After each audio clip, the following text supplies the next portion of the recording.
Hi, everybody. Well, today again, we're going to cover a lot of ground. We're going to move from the early 18th century, the work of Jonathan Edwards, all the way up to the very beginning of the 20th century, when we'll look at the rise of Pentecostalism. Now, we're going to be looking at primary sources. We covered a lot of this territory in our lecture last week, so we're not going to be introducing these figures, but we will be trying to understand a bit better the readings that we have from them. So let's dive into it. Already in our title slide, and I thought this was kind of interesting. There's a bit of an irony here, right? Readings in modern Christianity. I mean, yes, there's a modern period here between the 18th and the 19th centuries, certainly is apt. But I have an image here of Karl Marx and Friedrich Nietzsche. At this time, there is an emergence of what we today call secular society in what is also sometimes called the post-Christian West, in Europe and North America, and cultures influenced by those places. People began to think about Christianity in new ways within the Christian churches, but also they began to ardently criticize Christianity from the outside, sometimes using arguments that would be recognizable to Christians themselves. It's a very interesting dynamic. It's certainly the period with which I happen to have been most familiar through my own education. So I'm glad to be able to explore some of these passages with you today. We're going to start with the work of Jonathan Edwards. As I mentioned, we have one short passage from him. We're going to go on to talk about Friedrich Schleiermacher, Ludwig Feuerbach, Marx, Kierkegaard, Nietzsche, also Charles Finney in the United States, and Frederick Douglass in different ways influencing Christian thinking in that place. And then we'll conclude by looking briefly at the First Vatican Council and a passage from the work of William Seymour, one of the founders of Pentecostalism. We start out with Jonathan Edwards, the fiery Connecticut preacher.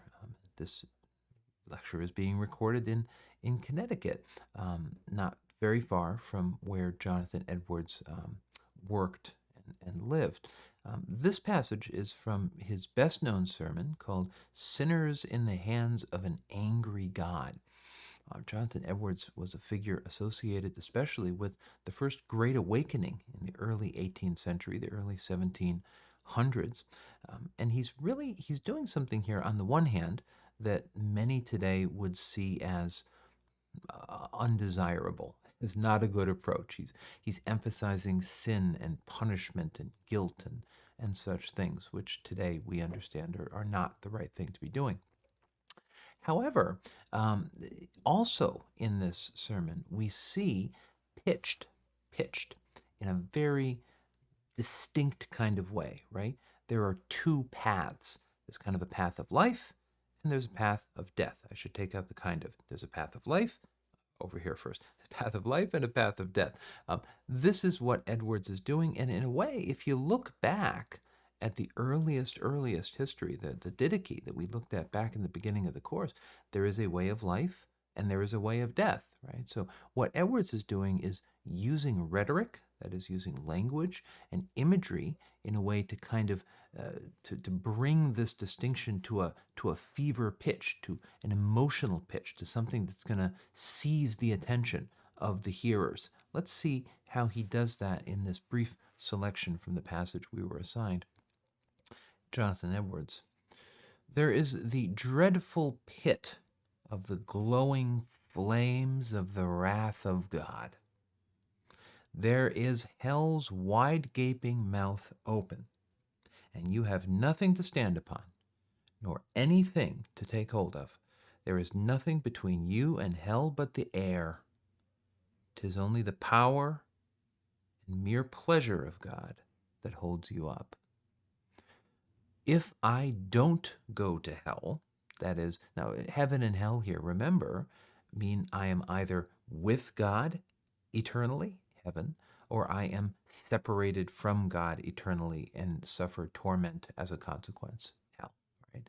So the only thing between me and being shorn of God, being without God, my creator, the source of my life and being, right? The only thing between me and that is God himself, the power and pleasure of God, right? God himself is holding me in existence, is bringing me close to God's self, right?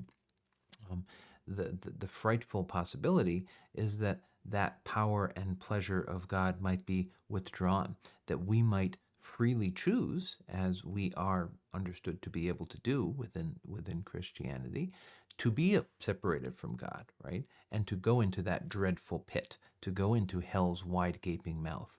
So, in one sense, here, Edwards is painting a frightful picture of hell, as I said, that we today might not think is very good. On the other hand, he is stating this distinction very clearly, and he's affirming God's role in upholding us in our relationship with God. So, here we see exposed some of the dynamics of what came to be called the Great Awakening, and led to the Second Great Awakening and the Third Great Awakening. And in the United States, there have been very many moments historically where preaching of this kind and this kind of pitching of the issue in a very stark way was influential. Let's go to Europe. In Germany, in the late 18th century, so now we're here, this passage is from 1799, so the very end of the 18th century, lots of people thought that organized religion was done, right? So if we think that that's an opinion of the last 20 years, we are mistaken. For centuries, people have been highly critical of what is called today and then too organized religion. Friedrich Schleiermacher wrote his famous work here, Speeches on Religion, but you can only understand it really if you think about the whole title. The title of the work is Speeches on Religion to its Cultured Despisers. Speeches on religion to its cultured despisers. People who despise something don't like it, right? So people didn't like religion, but they don't like it because they are, quote unquote, cultured, right? They've read science. They know the best poetry and literature. They are sensitive to the trends of the age and the progress of civilization. It's all very good. And all of this has led them to think that religion is this kind of dark ages, medieval thing, right? That really we need to move beyond.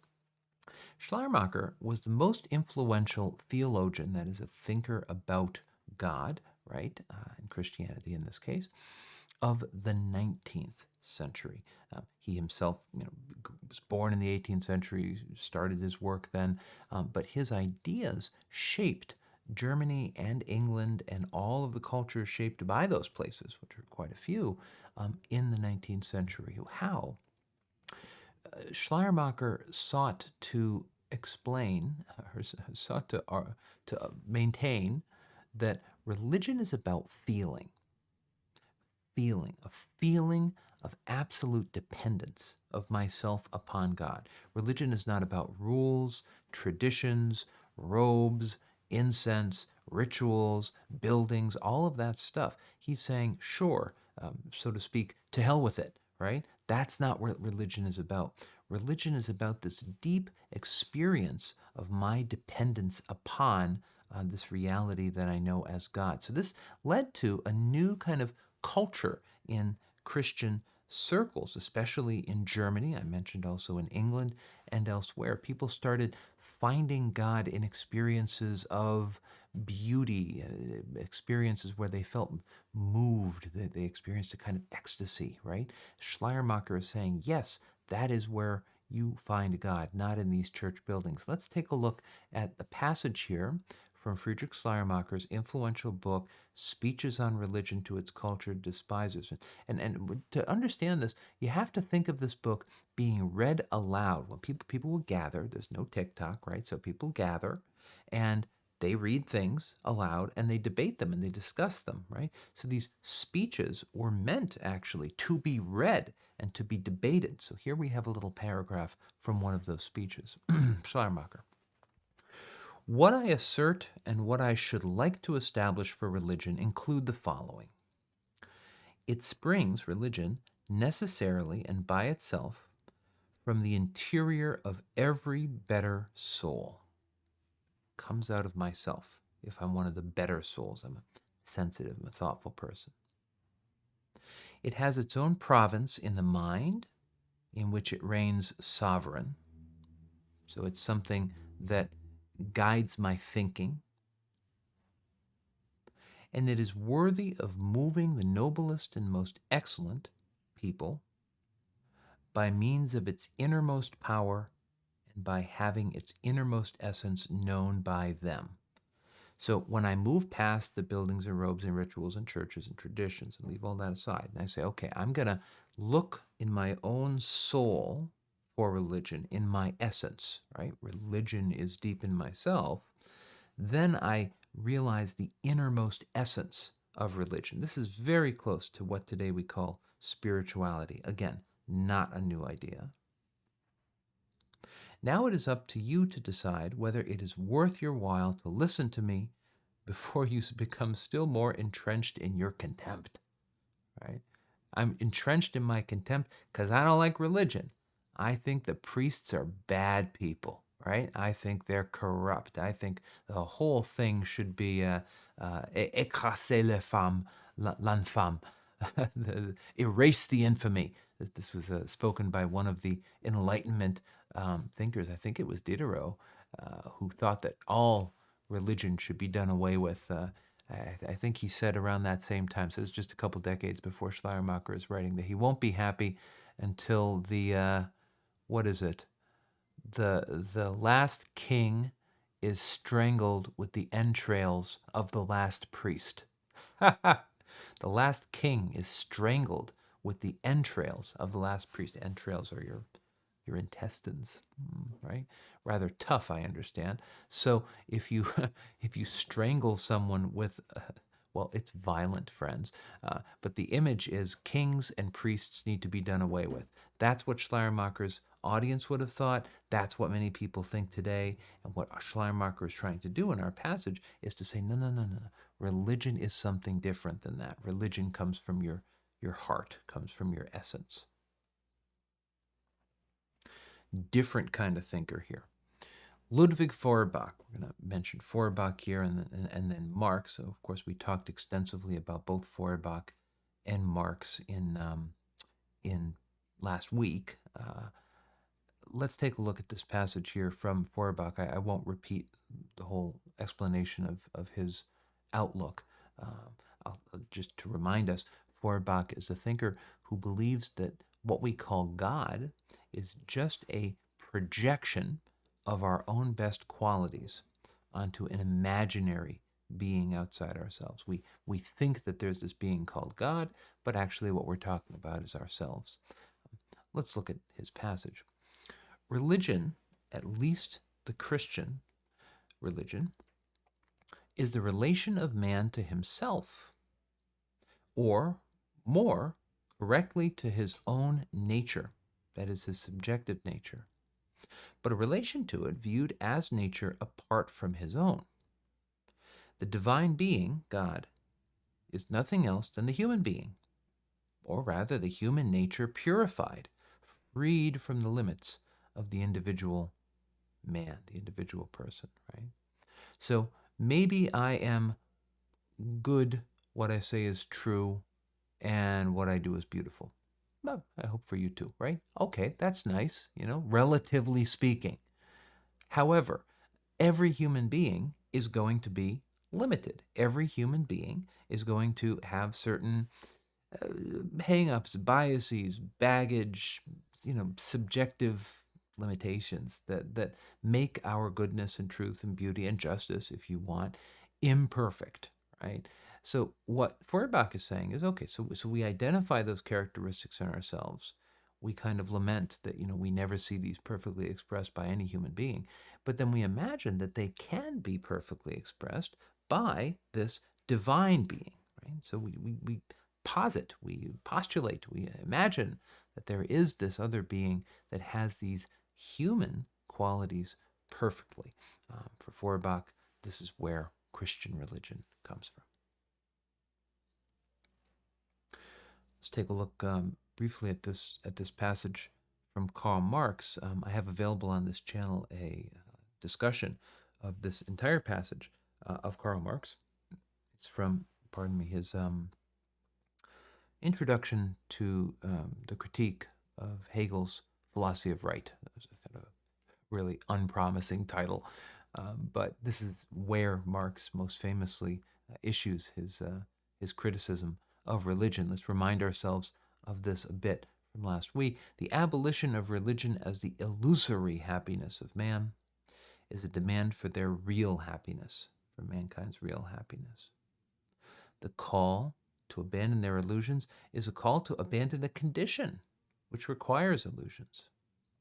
The criticism of religion is, therefore, the embryonic criticism of this vale of tears, this world. Vale means valley, right? This world of suffering, vale of tears, of which religion is the halo around the head. So, if I believe in religion, I believe in God, I might say that I'm happy. I say, Karl, I'm happy. I don't need to be disturbed by you and your philosophy, right? What Karl Marx would say is, that's very nice for you. Again, it's not very nice for you. You're not really happy. You have an illusory happiness. Your happiness is an illusion, right? What I, Karl Marx, want for you is real happiness.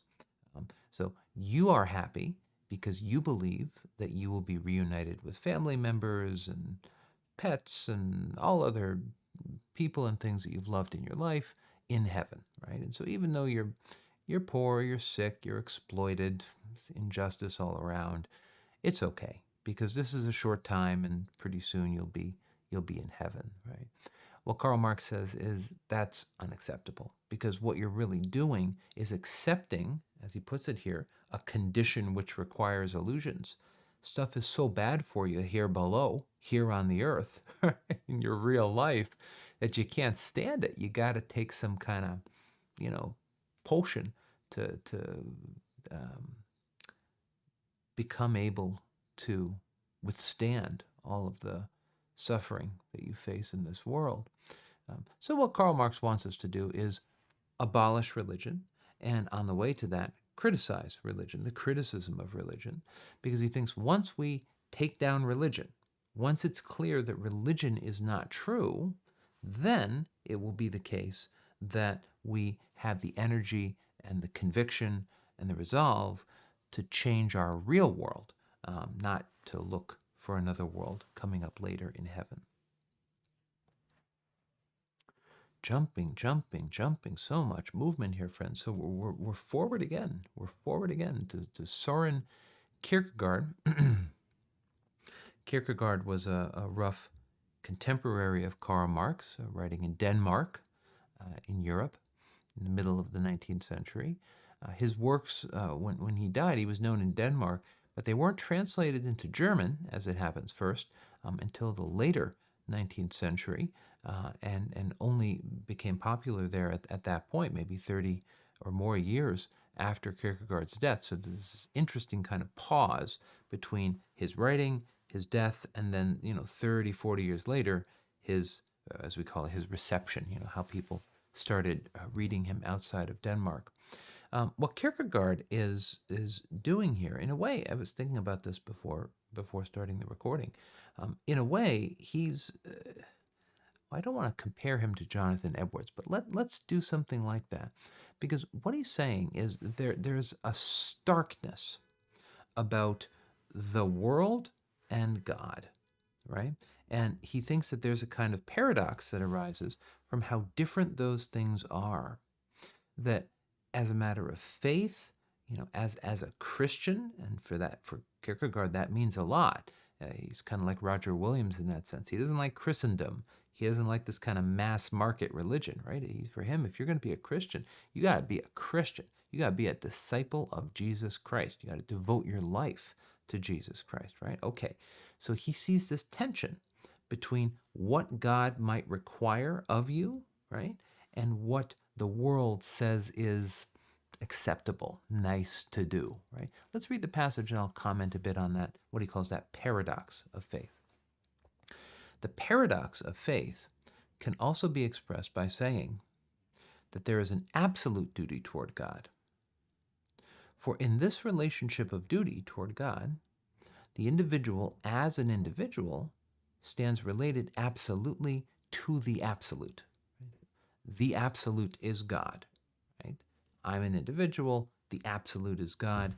My relationship with that absolute is not a conditional thing like I do it once a week for an hour, or sometimes I like to read a spiritual book.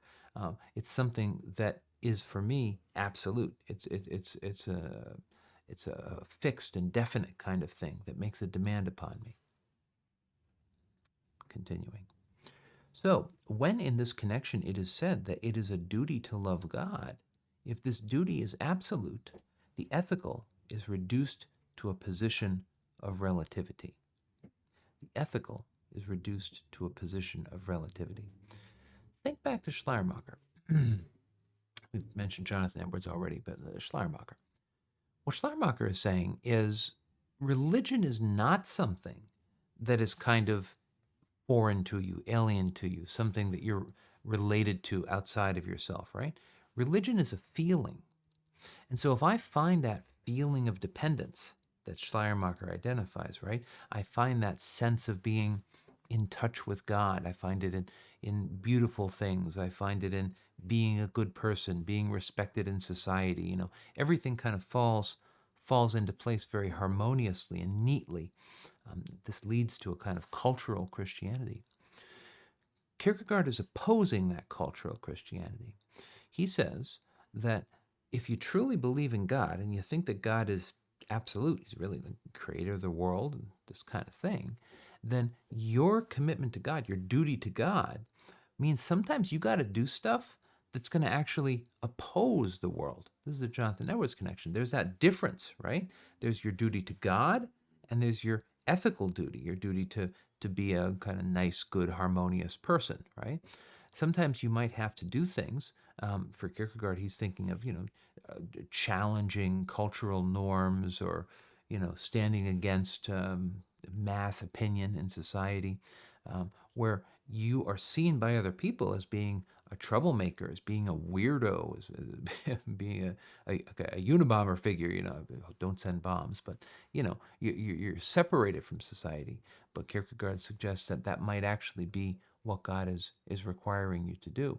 I'm sure a lot of our listeners will be quite familiar with Kierkegaard. You'll see that I'm doing this really summary treatment, but it's a really important and fascinating work by Kierkegaard. So just a few more here, friends. We're going to talk about Nietzsche, and then I think the First Vatican Council, Nietzsche, Finney, others. A few more to go. Friedrich Nietzsche. Nietzsche was what was called a philologist. He was a scholar of classical studies. He would be said to be a classicist today, a person who studies Greek and Latin, ancient texts, and analyzes their meaning and their influence on more recent literature. But he was a kind of rock star, if you want to go that route, right? He was a person who was seen as iconoclastic, so he was challenging the mainstream ideas in his society at that time. He believed essentially this, for our purposes. People, especially influenced by Schleiermacher, people thought that Christianity, like the moral teachings of Christianity, right? That you could be a good person, you just follow these moral teachings, and that'll keep society going, civilization, all of that. Everything will be smooth, right? If you just follow those Christian moral teachings. However, Nietzsche observed that, think back to, again, Schleiermacher, the people who were criticizing organized religion, Nietzsche thought that most people didn't actually believe in God, right? They knew God doesn't exist. They read their Feuerbach and their Marx. They read their Darwin a certain way later, right? So at his time, at the end of the 19th century, yeah, they don't believe in God. They don't believe that the Bible is literally true. All of that is stuff they think is kind of fairy tales in the negative sense. But they continue to insist upon these conventional morals, right? Nietzsche's concern was very practical. If you think those morals come from God, and that's what justifies them. But you don't believe in God. Well, holy moly. How can you, number one, how can you justify upholding these morals?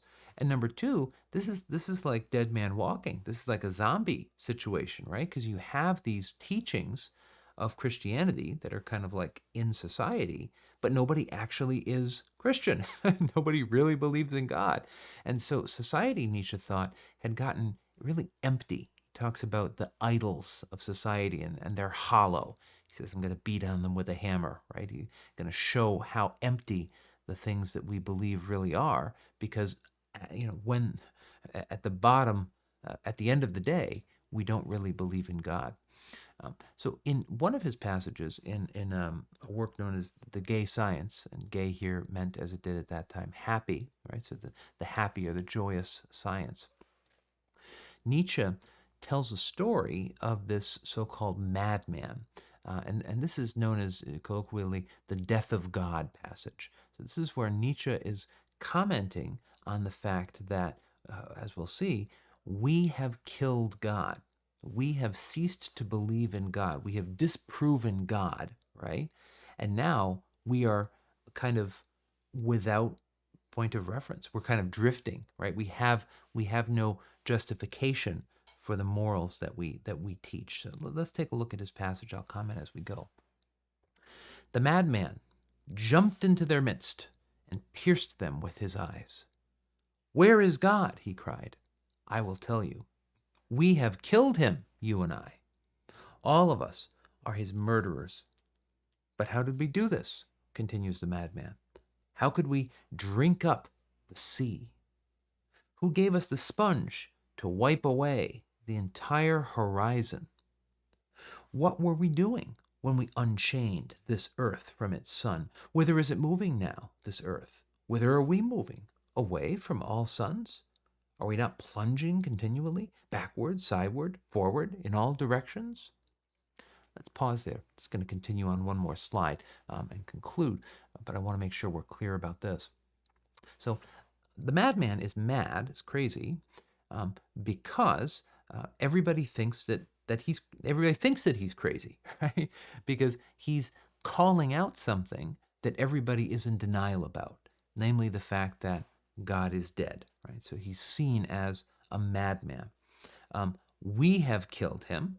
That is, human beings have disproven, have convinced ourselves that God does not exist. What is the consequence of this? Okay, we drink up the sea. We wipe away the horizon, right? So the horizon is how you tell what is up and what is down. It's how you get your orientation, right? You have to get the right horizon. Things shouldn't be crooked. They should be straight, right? If you want to move forward in a straight direction. So by killing God, by doing away with this absolute, as Kierkegaard calls it, this point of reference, we have left ourselves without any orientation, right? We're unchained. We have unchained the earth from the sun, right? The earth, the planet, is as it were drifting.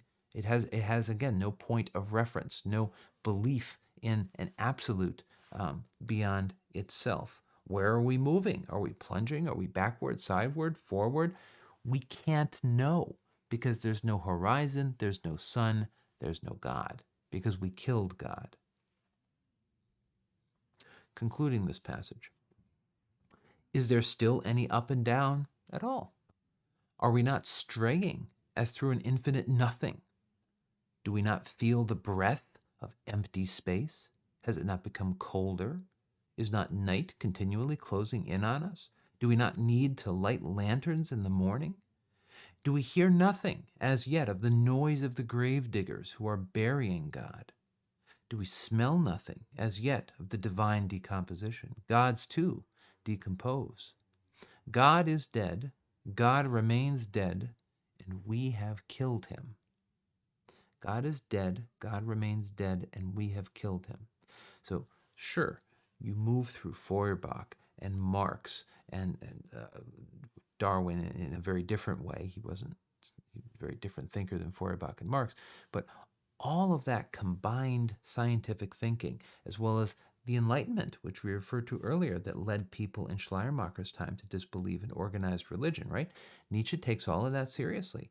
He says, for reals, like, we have killed God. We have disproven, we have shown that God is not real, and yet our society, to just emphasize again, continues to live as if God is real. So Nietzsche, he calls this nihilism, right? His positive nihilism, his belief in that there is no fixed point of reference. This is what Nietzsche thinks, right? So we're plunging, we're drifting. Nietzsche thinks that because there is no God to give us that point of reference, we ourselves need to create our own values. We need to chart our own course. We don't have a horizon. We don't have a sun. It is infinite night, right? But we can creatively bring about new cultures and new personalities for ourselves. We can create ourselves now that we have killed God. Here's someone who does not think that we have killed God, Charles Finney. What's remarkable about Charles Finney, we talked about him a bit last week, so I won't repeat everything here, but I just want to be very clear about this passage.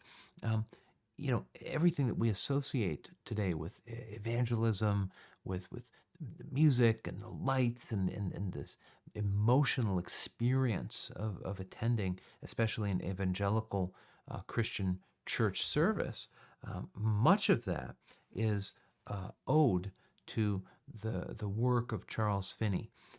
Let's take a look at the passage and we'll make sure we understand it. I wish this idea, Finney writes, to be impressed on all your minds. He's going to state that idea, right? For there has long been an idea prevalent that promoting religion has something very peculiar in it, not to be judged of by the ordinary rules of cause and effect. In short, that there is no connection of the means with the result, and no tendency in the means to produce the effect. No doctrine is more dangerous than this to the prosperity of the church, and nothing more absurd. What is dangerous and absurd?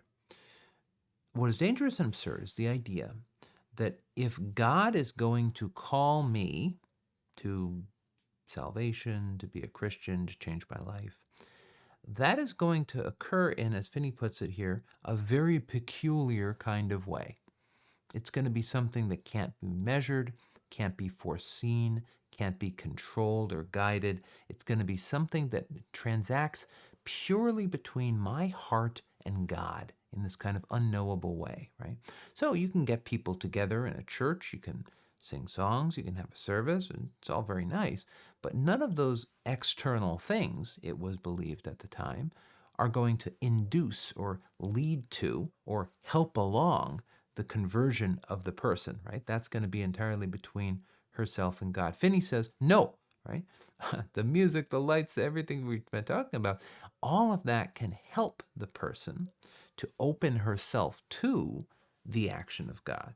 So it's not that the church service saves people, God saves people, but that Christians, the Christian church, for its prosperity, right, to attract people, to grow itself, to be vibrant and lively, needs to actively seek to bring about this experience of conversion in people. So this opens up a whole new chapter of American evangelism. Quite different figure here in Frederick Douglass, author of, among many influential and truly inspiring works, the speech, What to the Slave is the 4th of July, where he criticizes Christian churches for their complicity to the reality of slavery in his time. He was writing at the time in the 1850s, and also, even worse, to their support actively of slavery as an institution somehow ordained by God. Douglass himself, a person who had escaped slavery and educated himself remarkably to the position of being one of the greatest speakers of his generation, perhaps the greatest speaker, I would want to say.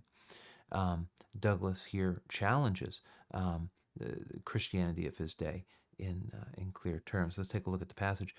I love the pure, peaceable, and impartial Christianity of Christ. I therefore hate the corrupt, slaveholding, women whipping, cradle plundering, partial, and hypocritical Christianity of this land. The therefore is important. He hates that because he's identifying with a truer, a fuller, a purer, a more original Christianity of Christ. Indeed, I can see no reason but the most deceitful one, except for the most deceitful one, for calling the religion of this land Christianity. I look upon it as the climax of all misnomers, the boldest of all frauds, and the grossest of all libels. Whatever is happening in this country, in these United States in the 1850s, Frederick Douglass says, it's not Christianity. And you shouldn't call it Christianity. That's a misnomer. You're misnaming whatever it is. It's basically a corrupt, slave-holding, women-whipping, cradle-plundering, hypocritical creed. It's not Christianity proper. Just a couple more slides here, friends, from Vatican I and then from Seymour, Pentecostalism. There have been a certain number of councils across the history of Christianity. We've seen some of those. The Council of Constantinople, one of the very early ones. Other councils that we've seen. The councils are named for the place where they're held. So this council was held at the Vatican, and hence it is called the First Vatican Council. It'll be followed up by the Second Vatican Council in the 1960s, 62 to 65, and that'll be our included in our theme for next week when we look at the 20th century. Here at the First Vatican Council, it's important to remember the context. I think we talked a bit about this in the lecture last week, but just to remind us, we're looking at a time when the so-called papal states, that is a large section, geographical section of the center of what is now Italy, was controlled by the Pope, and those papal states had been seized, taken over, and incorporated into Italy, leaving the Pope basically the Vatican, right? The building of the Vatican.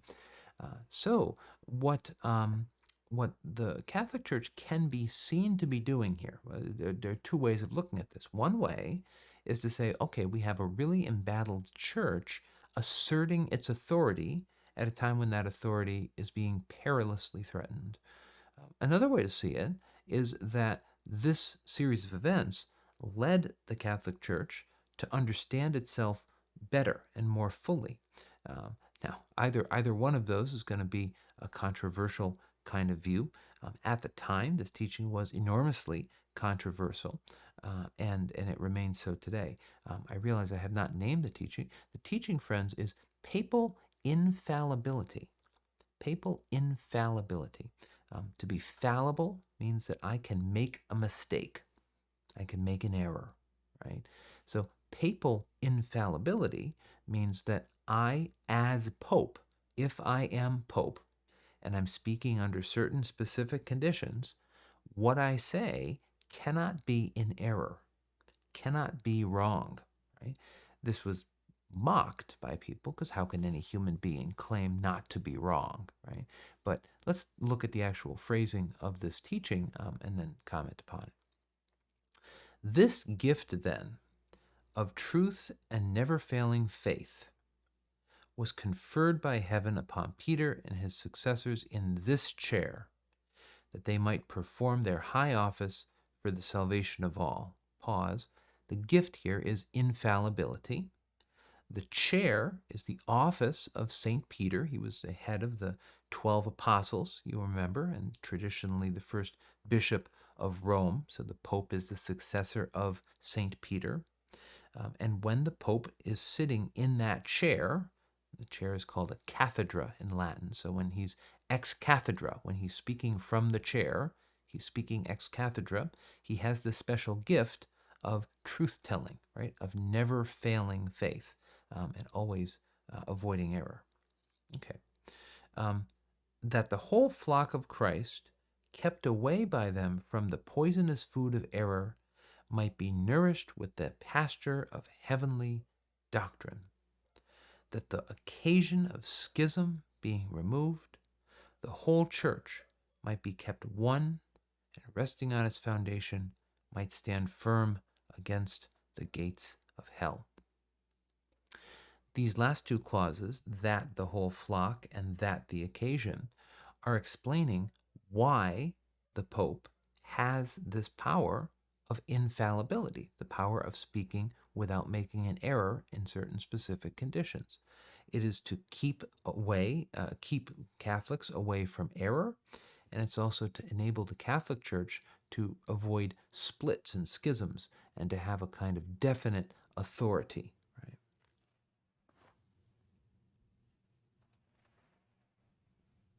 Our last slide, friends, from William Seymour in Los Angeles.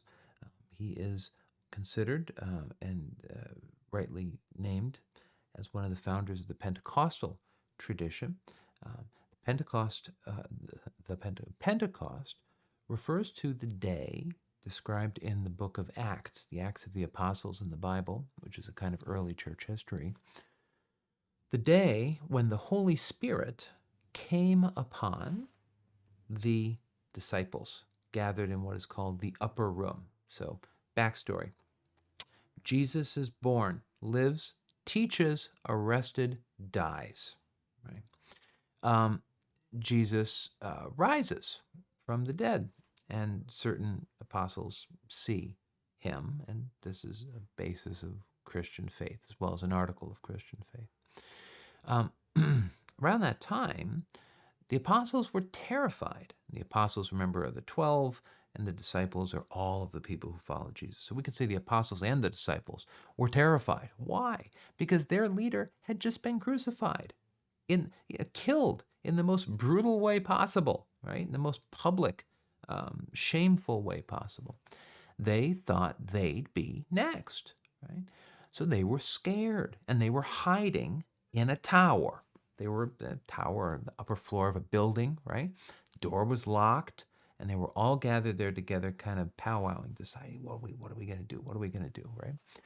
Suddenly, there's a wind, right, blowing in, and tongues of fire is the image. So the symbol here is that fire descended above the head of each of the individuals present, as described in the story that we have recounted in the book of Acts. And suddenly, all of those people began to speak in various languages.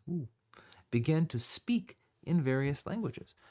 At the time when this occurred, which was Pentecost was a festival in the Jewish calendar, many people from many different countries were gathered. So suddenly, these disciples and apostles who were really scared and they were hiding, they throw open the doors, they're inspired by the Holy Spirit, and they go out and they begin to preach the gospel. They begin to teach about Jesus to all of the people outside.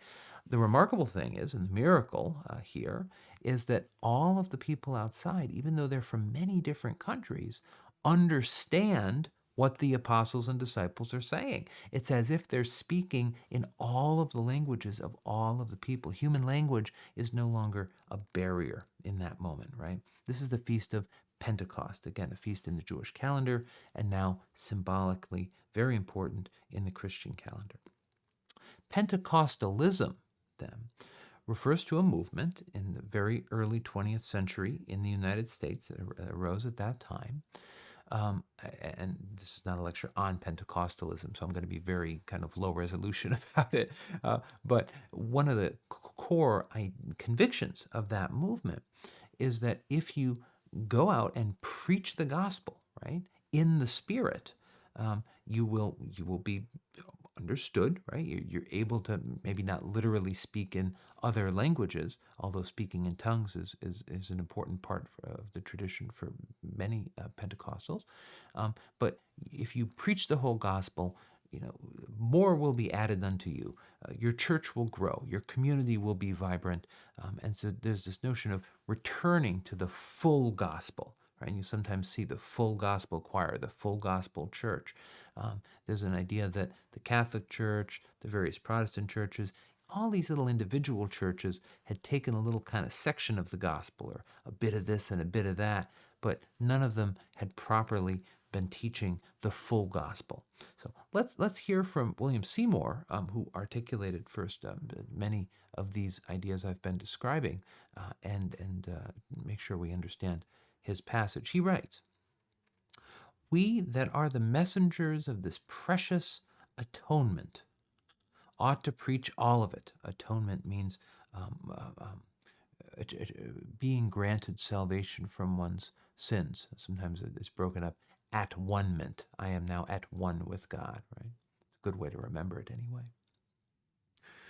So we who are the messengers, right? So we're going to go out and preach this. We ought to preach all of it: justification, sanctification, healing, the baptism of the Spirit, baptism with the Holy Ghost, and signs following that baptism, right? So this is the full picture.